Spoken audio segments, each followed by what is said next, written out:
बिस्मिल्लाहिर्रहमानिर्रहीम। कश्मीर डे 5 फरवरी को मनाया जाता है। कश्मीर डे का असल मकसद यौम यकजहती का त्योहार है। हमारे मकसद और मकासद में फ़र्क है।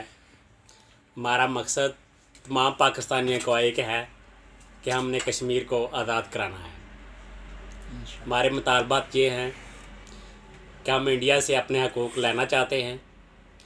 इंडिया हमारे मुसलमानों पर तशद्दुद चाहता है, लेकिन हम ऐसा जुल्म कभी नहीं होने देंगे। जब तक ज़िंदा हैं इंशाअल्लाह कश्मीर को आज़ाद कराएंगे और आज़ाद करा के रहेंगे। हमारा असल मकसद सन 47 से शुरू है। 72 साल गुज़र चुके हैं, लेकिन अभी तक आज़ाद नहीं हुआ। कोई भी बादशाह आता है, कोशिश करता है, लेकिन फिर आज़ाद नहीं होता। लेकिन जदोजहद जारी रहेगी। इंशाअल्लाह वक्त आने पर कश्मीर हमारा ही होगा और पाकिस्तान जिंदाबाद होगा। ताबिंदाबाद। वस्सलाम।